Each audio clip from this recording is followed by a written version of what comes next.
नमस्कार, आप देख रहे हैं जवाब तो देना पड़ेगा और आपके साथ में विजेंद्र सोलंकी। कहा जाता है कि शिक्षा का कोई धर्म नहीं होता, लेकिन क्या धार्मिक आधार पर विश्वविद्यालय हो सकता है? क्या धार्मिक आधार पर कॉलेज हो सकता है? और क्या किसी यूनिवर्सिटी को अल्पसंख्यक यूनिवर्सिटी का दर्जा दिया जा सकता है? यह सवाल खड़ा हुआ अलीगढ़ मुस्लिम यूनिवर्सिटी के साथ। हालांकि जामिया मिलिया यूनिवर्सिटी भी उसी दौरान 1920 के आसपास बनी और एक साथ ही चली। बहरहाल, क्या वाकई में जो इससे पहले 59 साल के दौरान यह कहा गया कि नहीं, अल्पसंख्यक यूनिवर्सिटी नहीं हो सकती क्योंकि सभी को बराबरी का हकदार है, क्या सुप्रीम कोर्ट की लार्जेस्ट बेंच ने उस पर फैसला देते हुए पूरे सिनेरियो को बदल दिया है?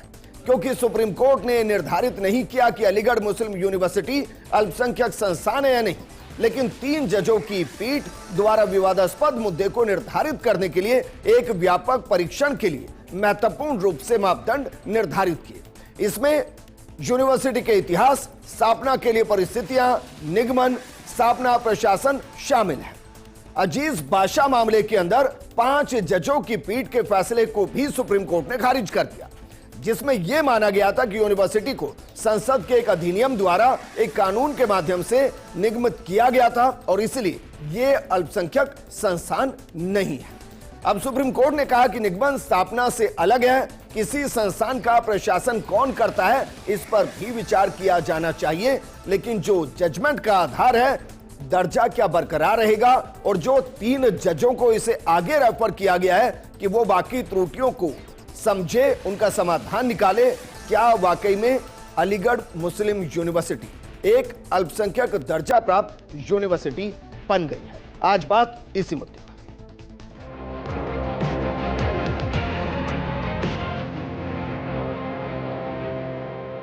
आज की डेट में एमयू का स्टेटस मेरे हिसाब से D jure is up for determination, de facto is minority.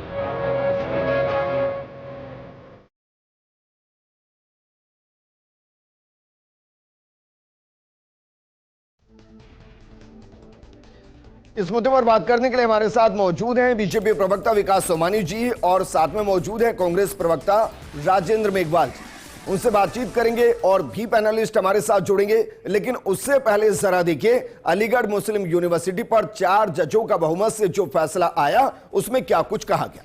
Supreme court ने सुप्रीम कोर्ट के ही अजीज बादशाह केस में 1967 के फैसले को खारिज कर दिया है। CJI DY Chandrachud, justice Sanjiv Khanna, justice JB Pardiwala और जस्टिस मनोज मिश्रा का फैसला है। उन्होंने कहा कि कोई संस्था अपना अल्पसंख्यक दर्जा सिर्फ इसलिए नहीं खो सकती क्योंकि उसका गठन एक कानून के तहत हुआ। सुप्रीम कोर्ट ने कहा कि कोर्ट को इस बात की जांच करनी चाहिए कि विश्वविद्यालय की स्थापना किसने की और इसके पीछे किसका ब्रेन था।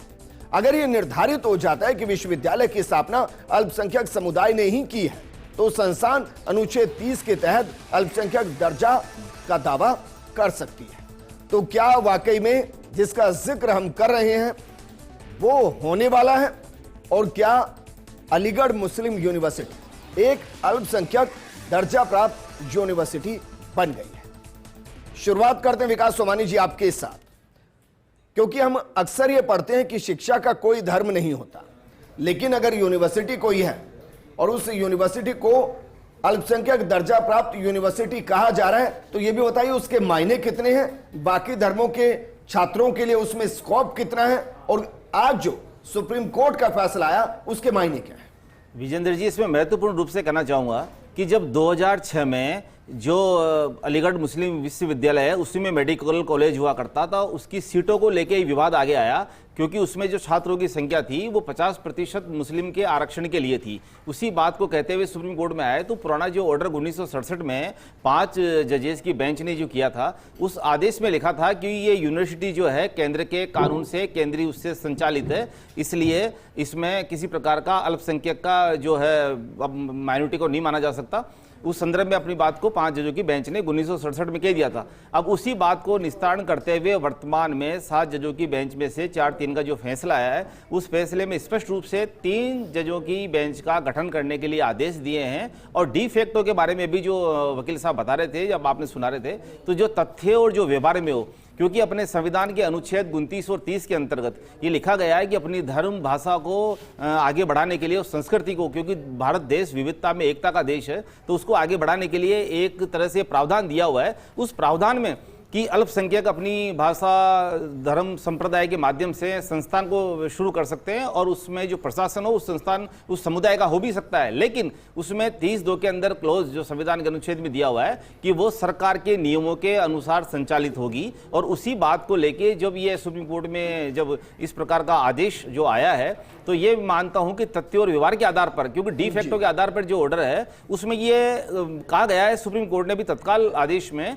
कि ये इसमें परिस्थितियों को देखा जाए कि आखिर इस अलीगढ़ मुस्लिम यूनिवर्सिटी की स्थापना करने के पीछे किसका विचार था और किसका इसको आगे बढ़ाने का था। विचार तो बहुत क्लियर था सर, अगर मैं गलत नहीं तो 1857 की क्रांति के बाद एक दौर शुरू हुआ जिसमें देखा गया कि मुसलमानों को सबसे ज्यादा अंग्रेजों ने टारगेट किया, विद्रोह के लिए मुसलमानों को माना, एक थ्योरी है। उसमें फिर आगे कहा गया कि भाई वो शैक्षणिक तौर पर पिछड़े हुए हैं, जिन्होंने इसकी सोच को आगे बढ़ाया वो पूरा विदेश घूम कर आए, वहां की संस्कृति वहां की एजुकेशन को देख कर आए। फिर समझ में आया कि भाई एजुकेशन अगर आपको देनी है तो फिर एक यूनिवर्सिटी चाहिए, एक कॉलेज से शुरुआत हुई। तो नींव को अगर आप देखेंगे तो उस दौरान जो पूरे देश भर में घूमकर चंदा इकट्ठा किया गया, वो चंदा भी तो मुस्लिम समुदायों से ही किया गया था। विजेंद्र जी आपकी बात सही है। 1920 से जब इसकी स्थापना की शुरुआत होने लगी और 7 छात्रों के मदरसे से शुरुआत होकर ये इस यूनिवर्सिटी का रूप लेने लगी, तो ये बात आप सही कह रहे हैं कि पूर्व के समय में जो है 70% छात्र मुस्लिम और 30% छात्र हिंदू हुआ करते थे। संख्या बढ़ते बढ़ते जब इसमें आप वर्तमान की स्थिति आप देखें कि 37,000 के लगभग छात्र हैं और 300 से अधिक कोर्स इसमें चल रहे हैं और 100 के लगभग इसमें विभाग है, 117 के आसपास भी विभाग है। तो इतनी बड़ी इस यूनिवर्सिटी को जिस प्रकार से, अब मैं आपको एक बात और कहना चाहूंगा, अभी कितना आरक्षण है? अभी भी 70-30 है। देखिए आरक्षण की स्थिति नहीं, अभी जो वर्तमान में जो छात्र हैं उसकी संख्या की जो पूर्व में थी वो बता रहा हूं मैं आपको। आरक्षण की लड़ाई को लेके मेडिकल कॉलेज वाले छात्र 2006 से गए थे, क्योंकि वहां 50% आरक्षण मुस्लिम को देने के मामले में जो एक सीट को आरक्षित करने का जो मामला चल रहा था, पर चूंकि 1967 का जो आदेश पूर्व में था उसमें इसको पूर्णतया घोषित नहीं किया, क्योंकि केंद्र का जो एक नियम था विजेंद्र जी पूर्व में 1965 में भी केंद्र। मैं आपके पास आऊंगा। शिव नारायण शर्मा जी हमारे साथ जुड़ गए, अलीगढ़ जिला महामंत्री हैं बीजेपी के। शिव नारायण शर्मा जी, सुप्रीम कोर्ट ने बहुमत के साथ जो आज कहा है उसको यूपी की बीजेपी किस नजर से देख रही है? देखो भाई साहब, मैं सुप्रीम कोर्ट के आदेश का हम लोग सम्मान करते हैं, क्योंकि हम लोकतांत्रिक व्यवस्था में विश्वास करते हैं और संविधान में विश्वास करते हैं जी। लेकिन चूंकि भारत देश में हम रहते हैं और भारत देश में जितनी भी यूनिवर्सिटी हैं सभी में दबे कुचले SC BC के लोगों को आरक्षण की व्यवस्था है। तो इस यूनिवर्सिटी में भी, चूंकि ये भी केंद्र से पोषित यूनिवर्सिटी है, केंद्र से वित्त पोषित यूनिवर्सिटी है, इसमें भी यदि ये आरक्षण लागू हो जाए तो सभी को उसका लाभ मिलेगा। हम लोग चाहते हैं, चूंकि हम दीनदयाल उपाध्याय जी के विचारों को लेकर आगे बढ़ रहे हैं, विकास की पंक्ति में खड़े हुए अंतिम व्यक्ति का जब तक विकास नहीं होगा, जब तक इस देश का और राष्ट्र का विकास नहीं हो सकता। लेकिन शिव नारायण जी, अंतिम व्यक्ति में खड़ा व्यक्ति तो मुसलमान भी हो सकता है, और ये तो आंकड़े बताते हैं कि भाई मुस्लिम कम्युनिटी के अंदर एजुकेशन का स्तर हिंदू कम्युनिटी के मुकाबले बहुत कम है। अगर उसके लिए अगर एक अलग से व्यवस्था है तो उसमें भी क्या आरक्षण होना चाहिए? और इससे जुड़ा एक और सवाल मेरा आपसे, इस वक्त 21% के आसपास मुस्लिम पॉपुलेशन है देश के अंदर। अब सर बताइए किस यूनिवर्सिटी के अंदर मुसलमानों को 21% आरक्षण दिया जा रहा है? नहीं, मेरा किसी धर्म से कोई न वैर है न कोई द्वेष है। मेरा यह इस देश में रह रहे हैं सभी समान अधिकार से रहें। जो अन्य यूनिवर्सिटियों में सबको समान शिक्षा का अधिकार है तो इसमें भी मिलना चाहिए जी। भाई ये अलीगढ़ सर मैं आपसे पूछ रहा हूं ना भाई, आप एक यूनिवर्सिटी बताइए, 2 को मैं छोड़ देता हूं, एक अलीगढ़ मुस्लिम यूनिवर्सिटी, एक जामिया मिलिया इस्लामिया, दोनों को छोड़ते हैं। अब देश की किसी यूनिवर्सिटी को आप मुझे बताइए जहां 21% मुस्लिम पॉपुलेशन को आरक्षण मिल रहा है? नहीं, मैं मेरी बात ही नहीं समझ पाए। इस देश में धर्म के आधार पर तो कभी कोई आरक्षण मिला ही नहीं जी। तो धर्म के नाम पर आरक्षण क्यों मांगते हैं आप जी? आरक्षण मिलता है गरीब को, SC BC को पहले से ही, अनुसूचित जाति और पिछड़े वर्ग को हम लोगों ने माना है कि ये आर्थिक रूप से पिछड़े हुए हैं, ये हमारे समान रूप से बराबर आ जाएं। इसके लिए भारत के संविधान में ये व्यवस्था दी गई है। भारत के संविधान का सम्मान आपको भी करना चाहिए, हमको भी करना चाहिए। तो सर सुप्रीम कोर्ट ने उस संवैधानिक व्यवस्था के हिसाब से ही तो फैसला दिया होगा। भाई सुप्रीम कोर्ट की लार्जेस्ट बेंच है, CJI DY चंद्रचूड़ खुद उस फैसले के अंदर शामिल है। सुप्रीम कोर्ट का तो सबको सम्मान करना चाहिए, जी। लेकिन चूंकि ये कानूनी विषय है, इस पे भी हम सभी लोग विचार करेंगे कि आगे किस प्रकार इस एससी और बीसी के लोगों को उनका अधिकार दिलाया जाए। जी। देखा होगा आपने धारा 370 से अच्छा पहले कश्मीर सर, में क्योंकि किसी को भी यहाँ अंदर यहाँ जाने- पर जानकारी नहीं है, आप बताइए जरा, अभी अलीगढ़ मुस्लिम यूनिवर्सिटी का स्ट्रक्चर क्या है? अगर 100 बच्चे वहां एडमिशन ले रहे हैं तो स्ट्रक्चर क्या है? कितने % किसके और कितने % किसके?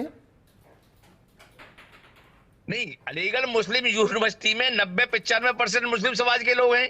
ठीक। हिंदू छात्रों का तो एडमिशन होता ही नहीं। क्यों नहीं होता? अगर वो मेरिट में आ जाए तब नहीं होता, तो इंटरव्यू सर में आ ये जाए जो तब बच नहीं गए हैं होते। आपके हिसाब से 10%, 5%, वो कौन है? जी, जो 10%, 5% आपने छोड़ दिए कि भाई 90-95% मुस्लिम छात्रों के एडमिशन होते हैं, तो जो 10-5% बच गए वो कौन है? मैं उसमें यही कहना चाह रहा हूं, उनमें अगर हमारे अनुसूचित समाज और पिछड़े वर्ग के समाज को जो हमारे संविधान में व्यवस्था दी गई है आरक्षण की, उसका लाभ यदि उनको मिल जाएगा तो इस जी। देश में एक समानता आ जाएगी। भाई आज सब लोग आरक्षण की बात करते हैं, हमारे मुख्य विषय पीडीए की बात करते हैं। ठीक है पिछला शिवनारायण जी, समानता का जिक्र आप कर रहे हैं, मैं एक मोटा सवाल आपसे कर रहा हूं, यूपी में विधानसभा की कितनी सीटें हैं सर? और समानता के आधार पर मुस्लिम कैंडिडेट को कितना बीजेपी ने टिकट दिया? बात करते हैं तो पीडीए की बात जब करते हैं पिछड़े और दलित की, तो अलीगढ़ मुस्लिम यूनिवर्सिटी में भी आरक्षण की मांग उन लोगों को करनी चाहिए। सर मैं पूछ रहा हूं ना भाई, 400 से ज्यादा सीटें हैं विधानसभा की यूपी में, बीजेपी ने कितने मुस्लिम कैंडिडेट उतारे? जी, बीजेपी ने कितने मुस्लिम कैंडिडेट उतारे विधानसभा चुनाव यूपी के अंदर? भारतीय जनता पार्टी कभी किसी धर्म के आधार पर किसी को टिकट नहीं देती। जीतने का आधार होता है हर कैंडिडेट का। अगर ठीक है, मुस्लिम राजेंद्र कैंडिडेट मेघवाल जी जीतेगी- हमारे साथ हैं, कांग्रेस प्रवक्ता है राजेंद्र मेघवाल जी, क्या वाकई में आप भी मानते हैं कि एजुकेशन को जाति और धर्म से अलग रखना चाहिए, आरक्षण की जो व्यवस्था है उसी को आगे बढ़ाना चाहिए? क्योंकि इंदिरा गांधी ने भी बाकायदा अल्पसंख्यक यूनिवर्सिटी का दर्जा खत्म किया था, हालांकि उसके बाद एक प्रेशर आया और अगर मैं गलत नहीं तो 1981 के आसपास इंदिरा गांधी ने फिर से उसको बहाल किया था। देखिए विजेंद्र जी, जहां तक अलीगढ़ मुस्लिम यूनिवर्सिटी की बात है तो 1967 के जो सुप्रीम कोर्ट के फैसले के बाद में 1981 के अंदर केंद्र सरकार ने, उस वक्त की केंद्र सरकार ने जो कि इंदिरा गांधी जी के नेतृत्व में थी, 1981 के अंदर एमयू एक्ट में संशोधन करके अलीगढ़ मुस्लिम यूनिवर्सिटी के अल्पसंख्यक संस्थान का दर्जा बहाल किया था। और उसके पीछे सबसे बड़ा लॉजिक था कि जो हमारे संविधान का आर्टिकल 30(1) है, उसके अंदर भाषाई और धार्मिक मतलब अल्पसंख्यकों के लिए उनकी शिक्षा शैक्षणिक बेहतरी के लिए और उनके शैक्षिक उन्नयन के लिए ये तमाम संस्थानों की जरूरत होती है। अलीगढ़ मुस्लिम यूनिवर्सिटी इस देश का ही नहीं दुनिया का बहुत बड़ा और प्रीमियम इंस्टीट्यूट है, चाहे वहाँ पे इंजीनियरिंग की पढ़ाई होने की बात हो, चाहे मेडिकल की पढ़ाई होने की बात हो, चाहे ह्यूमैनिटीज हो, चाहे तमाम वो परीक्षाएं और तमाम तरीके पाठ्यक्रम वहाँ पे संचालित किए जाते हैं और देश की नामी हस्तियों ने वहाँ से शिक्षा प्राप्त की है और वो वहाँ पे कभी भी धार्मिक आधार पर भेदभाव नहीं किया गया। और जहां तक 19 सर दोबारा बोलिए, क्या कहा? वहां पे धार्मिक आधार पे भेदभाव नहीं किया जाता। जितनी सीटें मतलब अल्पसंख्यकों के लिए उतनी ही सीटें वहां पे हिंदुओं के लिए या दूसरे अल्पसंख्यकों के लिए भी है, क्योंकि वहां पे वो मुस्लिम यूनिवर्सिटी का दर्जा प्राप्त है, क्योंकि उसकी स्थापना दर्जा प्राप्ति कहां है भाई? दर्जा कैसे प्राप्त है? अलीगढ़ अल्पसंख्यक यूनिवर्सिटी का आज ही तो क्वेश्चन हुआ है सर। अरे तो दर्जा पहले प्राप्त तो खारिज किया गया था। किसने किया खारिज? 59 साल से वही तो केस अरे चल रहा है, 19 क्या चल रहा है आप सर? अरे देखिए विजेंद्र जी, आप तथ्यों के साथ छेड़छाड़ कर रहे हैं।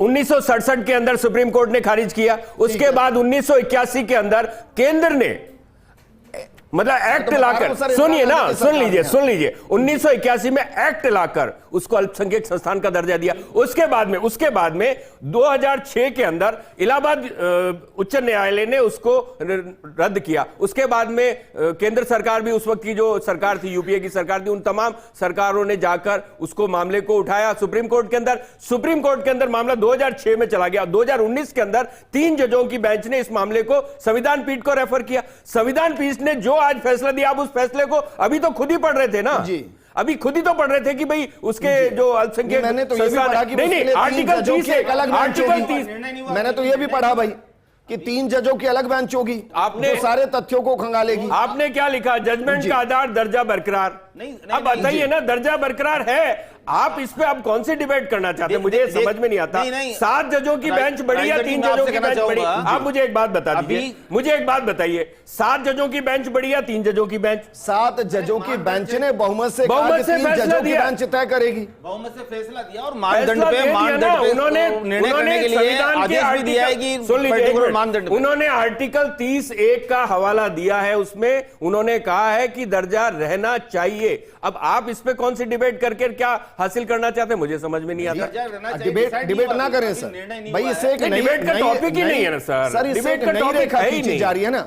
मैं सुप्रीम कोर्ट के फैसले पे अपन कौन डिबेट करने वाले? कोई सुप्रीम कोर्ट के फैसले के खिलाफ नहीं, लेकिन यह तो तय होना चाहिए कि क्या वाकई में कल को अगर 20 उद्योगपति हिंदुओं के लिए एक अलग से यूनिवर्सिटी बनाना चाहें तो क्या वहां पूरे तरीके से उसे हिंदू यूनिवर्सिटी कहा जा सकता है?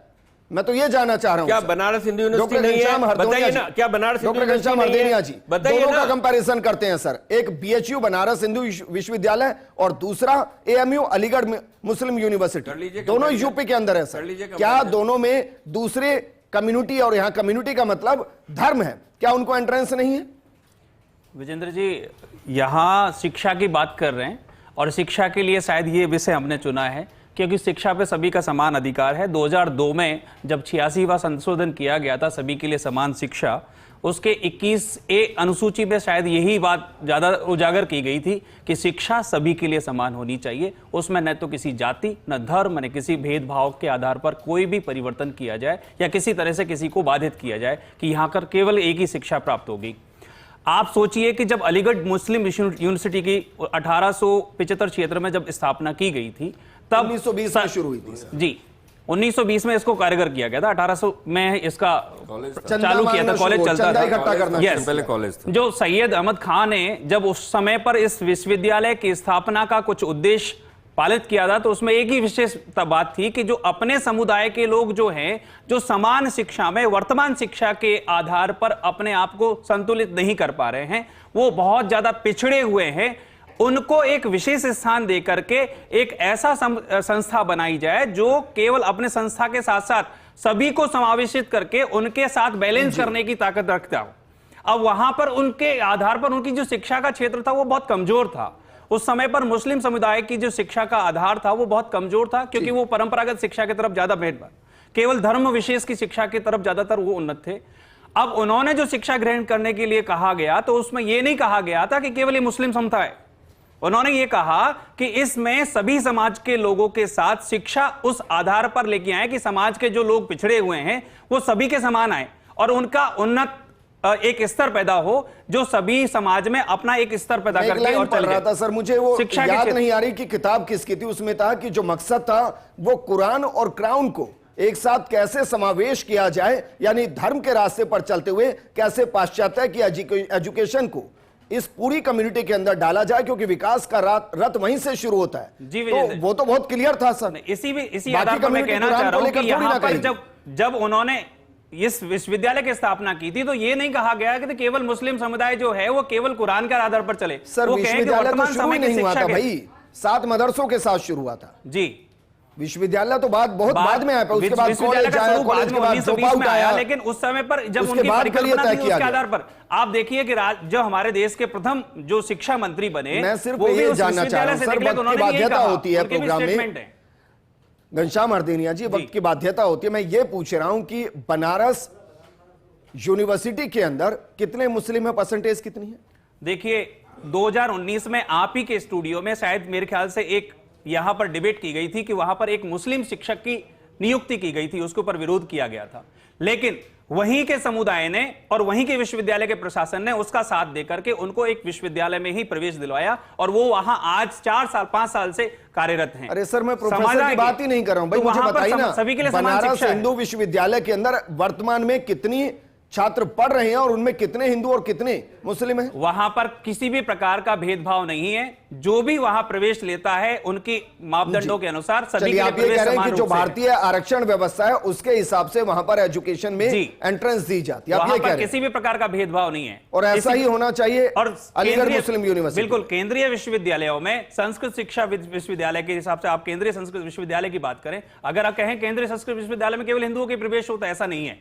केंद्रीय संस्कृत विश्वविद्यालयों में मेरे कई ऐसे मित्र साथी हैं जो मुस्लिम समुदाय से बिलोंग करते हैं और वो आज अनेक अनेक जगहों पर संस्कृत शिक्षण का कार्य कर रहे हैं। ऐसे ही अलीगढ़ मुस्लिम विश्वविद्यालय में इससे पहले भी बहुत सारे अन्य समुदायों के लोग जो है पढ़ करके और सभी क्षेत्रों में अपना नाम रोशन कर रहे हैं। हिंदू विश्वविद्यालय में भी अनेक मुस्लिम साथी हमारे हैं जो बहुत सारी जगहों पर शिक्षा क्षेत्र में, चिकित्सा क्षेत्र में, इंजीनियरिंग क्षेत्र में अपना नाम रोशन कर रहे हैं। तो कहीं भी किसी प्रकार का भेदभाव नहीं है। ये वर्तमान में राजनीतिक क्षेत्र वही है जो अपने राजनीतिक रोटियों को सेक करके। माफ कीजिएगा, मैं आपको रोक रहा हूं यहाँ। सुप्रीम कोर्ट का फैसला है सर ये, लेकिन सुप्रीम कोर्ट 7 जजों की बेंच में बहुमत का फैसला है। लेकिन लेकर के कौन गया? सुप्रीम कोर्ट तो वही। अरे सर कोई लेकर जाए, तथ्यों क्या? सुप्रीम कोर्ट तो संवैधानिक तौर पर बात करेगी ना सर, लेकिन संवैधानिक तौर पर तथ्य कौन प्रकट कर रहा है सर? वहां तथ्य किस तरह से रखे जा रहे हैं? हो सकता है कि दूसरा पक्ष जो है उसको विस्थापित नहीं कर पाया हो। उससे पहले खुद इंदिरा गांधी जी की सरकार ने इस चीज को कैंसिल किया था। उन्होंने भी 1981 के अंदर वापस दर्जा भी तो दिया ना भाई।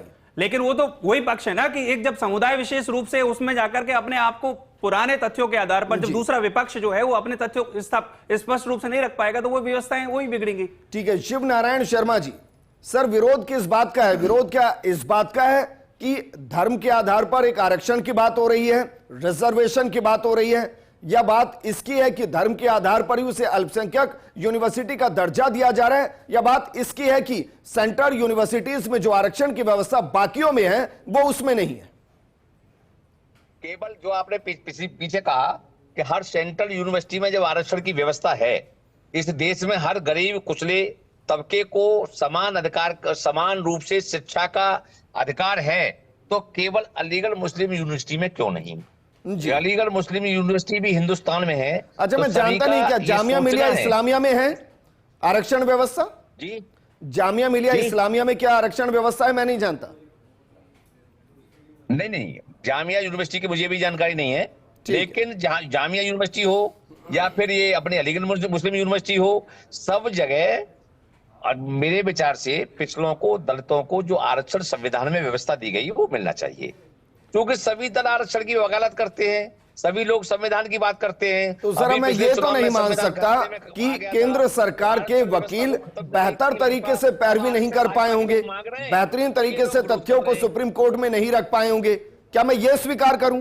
नहीं, कहीं न कहीं चूक हो गई होगी, लेकिन जो सुप्रीम कोर्ट का हम सब लोग सम्मान करते हैं कि सुप्रीम कोर्ट सबसे सर्वोच्च संवैधानिक संस्था है हमारे यहाँ की, उसके हर निर्णय का हमको सम्मान है। उनका जो निर्णय हुआ है उसका निश्चित ही हम लोग तो परीक्षण करेंगे, और जो भी कानूनी मदद हो सकती है इन आरक्षण दिलाने में, उसमें सब लोग सहयोग करेंगे। ठीक है, वापस मैं आपके पास आऊंगा। राजेंद्र मेघवाल जी, भाई इस बात से तो आप भी सहमत होंगे ना कि धार्मिक आधार पर यूनिवर्सिटीज नहीं हो सकती है? देखिए, उस वक्त की जो परिस्थितियां थी उसके अनुकूल, और आपने भी देखा होगा चाहे सच्चर समिति की रिपोर्ट्स हो, उसमें अंदर भी कहा गया कि भाई जो मुस्लिम है या अल्पसंख्यक है उनकी शैक्षणिक जो स्तर है वो वापस वास्तव में है। तो हम तो बराबर इस बात को सरकार से भी अपील करते हैं कि भाई ज़्यादा से ज़्यादा जो भी चाहे तबका है, चाहे अल्पसंख्यक है चाहे बहुसंख्यक है, जिनकी भी शैक्षणिक स्थिति अच्छी नहीं है उनके मतलब उठाने के लिए उनको अच्छे संस्थानों की स्थापना की जाए, चाहे AMU हो चाहे जामिया हो। आपको पता हो चाहे जामिया हो चाहे AMU हो चाहे BHU हो चाहे JNU हो, ये तमाम हमारे देश के शीर्ष 10 संस्थानों में गिने जाते हैं। तो सरकार नहीं सर, इनमें से एक बार फिर वापस शुरू करते हैं।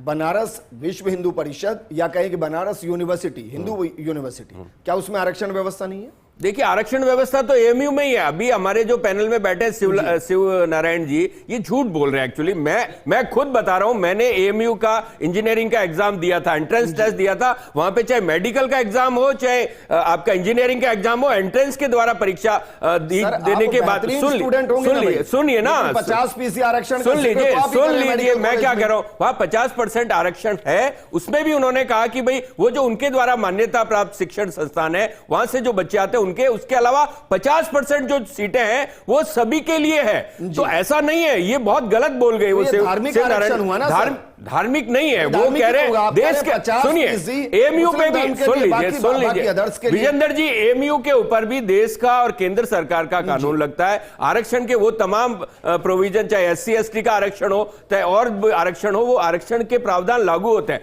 और देश के मुस्लिम के कैसे चला गया फिर अब बताइए ना मुझे। तो वो तो उनका भाई, वो आज एक बात बताइए, यूनिवर्सिटी हमारे स्वायत्त शासी संस्थान होते हैं। यूनिवर्सिटी के ऊपर सिर्फ और सिर्फ जो वित्तीय पोषण होता है वो केंद्र या राज्य सरकार का होता है, उसके अलावा नियम उनके खुद के होते हैं। तो उसके कल को अगर राजस्थान यूनिवर्सिटी कहे कि मैं किसी मुस्लिम को अंदर एंटर नहीं दूंगा तो ये हो सकता है। अब ये कह रहे हैं तो कहां लिखा है? ये कहीं लिखा नहीं है ना। एएमयू के अंदर उन देखिए आप गलत का जो पैसा सर मैं समझना चाह रहा हूं, गलत और सही की बात ही नहीं है। मैं क्या कह रहा हूं, मैं आपने 4 यूनिवर्सिटी गिनाई, आपने कहा जेएनयू ठीक है, जामिया मिलिया इस्लामिया ठीक है, तीसरी बीएचयू और चौथी आपने कौन सी गिनाई? एएमयू ठीक है। इनमें से मुझे जामिया मिलिया को छोड़िए, एएमयू को छोड़िए, दोनों जो बच गए बीएचयू और जेएनयू, उनमें बताइए क्या देश की कानून व्यवस्था के हिसाब से जो आरक्षण है क्या लागू नहीं होता? देखिए आरक्षण तो एमयू में भी लागू होता है सर। आरक्षण नहीं। देखिए आपके पैनल पे ही जो शिवनारायण जी बोल रहे थे वो गलत बोल रहे थे, आपने उनको नहीं टोका। आपका दायित्व है कि आप उनके टोके। उन्होंने कहा कि 90 से 95%। अरे कितना झूठ बोलते हो आप, एक राजनीतिक दल के प्रवक्ता होने के नाते इस तरीके से झूठी बात करेंगे। आप देश के अंदर वैमनस्य नहीं फैला सकते, धार्मिक आधार पर वैमनस्य फैलाने की कोशिश करते हैं। आपका दायित्व है कि वस्तुस्थिति रखे, आपका दायित्व है वस्तुस्थिति रखे। यहाँ पर इस तरीके की बात नहीं होनी चाहिए। जिनको आरक्षण दिया हुआ है वहां पर कितने छात्र कहाँ के समुदाय के पढ़ते हैं? स्पष्ट है कि सुप्रीम कोर्ट ने जो कहा होगा तो वही उसी हिसाब से। मैं सिर्फ समझने की कोशिश कर रहे हैं ना सर। लेकिन 1920 के बाद तो 1947 भी आया ना सर, और धर्म के आधार पर बंटवारा भी हुआ। तो मेरी बात सुनिए ना, उसके बाद तो सारे शैक्षणिक व्यवस्थाएं सेंट्रलाइज। विजेंद्र जी आप इतनी जिरह कर रहे हैं, मैं ये कह रहा हूं कि जो 7 जजों की बेंच है उसमें 4 जजों ने बहुमत के आधार पर, नहीं 30 के आधार पर फैसला दिया। क्या हमारे से कम नॉलेज है उनके आधार पर? आज बताइए कानूनी रूप से उनको हमसे ज्यादा नॉलेज है ना। आप इसके उनके फैसले पर अवलोकन किया जाएगा, आप उनके फैसले पे सवाल उठा रहे हैं। यानी इनको भी संदेह है कि शायद अभी डिसीजन सही नहीं है। सर्वोच्च इसीलिए है सर, वो सुप्रीम कोर्ट है।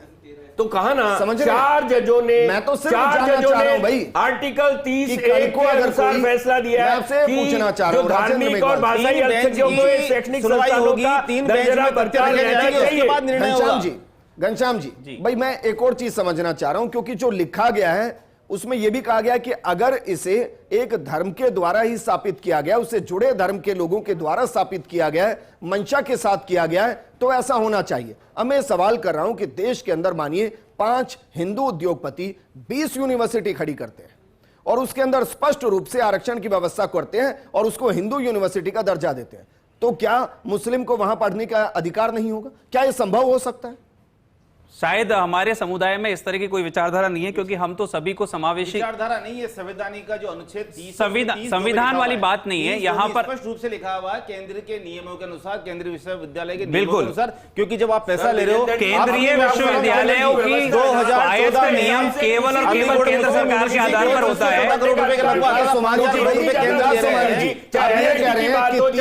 की जानकारी सुप्रीम कोर्ट के 7 जजों को नहीं होगी। गरीब बच्चे तो पढ़ ही नहीं सोमानी जी, आप बताइए गरीब जानकारी नहीं होगी सुप्रीम कोर्ट के गरीब बच्चा आईआईटी में पढ़ सकता है, गरीब बच्चा इसमें पढ़ सकता है, भाषा और धर्म को आगे बढ़ाने के लिए जिन्होंने क्या उस प्रावधान के तहत उस पे कमेटी बना के निर्णय लेने के लिए कहा है कि इसमें आगे तथ्यों का जो है 3-5% बता दीजिए आप। राजेंद्र जी बताइए, क्या भीमराव अंबेडकर यूनिवर्सिटी के भी लोग जब जाकर के एक बार इस तरह की अपील करेंगे तो क्या उनको वो मान्यता मिलनी चाहिए समाज के आधार पर? विजेंद्र जी मैं सिर्फ इतना सा कहना चाहता हूं, इस वक्त देश की जो परिस्थिति है ना, उसके अंदर कोई भी बच्चा हायर एजुकेशन लेने में सक्षम नहीं है। में सबसे बड़ा बजट भारतीय जनता पार्टी ने दिया है और केंद्र सरकार ने दिया। अल्पसंख्यक मामले पहला बिंदु शिक्षा पे, गरीब बच्चे पढ़ाई नहीं कर सकते, मामला सरकार किताब पढ़ के देखो पहला ही शिक्षा पे है। लेकिन बंद करने का जो बजट है 5000 करोड़ बजट कर दिया है केंद्र सरकार ने। 614 करोड़ बजट था 2014 राजेंद्र मेघवाल जी, मुझे प्रोग्राम क्लोज करना है। राजेंद्र मेघवाल जी मुझे बताइए 1947 में देश का एजुकेशन का लेवल क्या था सर? कितने % एजुकेटेड थे? कितने %? मेरी बात सुनिए ना। अरे सर बताइए ना, सुनिए ना, मेरे को आप सिर्फ इतना बता दीजिए। फिर बताइए पिछले 11 साल के अंदर IIT NIT, शुक्रिया हमारे साथ जुड़ने के लिए और आपके NLU की शुक्रिया राजेंद्र जी, शुक्रिया घनश्याम हरदेनिया जी, शुक्रिया आपका भी, और शिव नारायण शर्मा जी आपका भी शुक्रिया। सुप्रीम कोर्ट का फैसला है, कोई किंतु परंतु नहीं है, लेकिन मंथन हर कोई कर रहा है, इंटरप्रेट इसको करने की कोशिश कर रहा है, लेकिन मानिए वही, सोचिए वही और होगा भी वही जो सुप्रीम कोर्ट ने कहा है। शुक्रिया।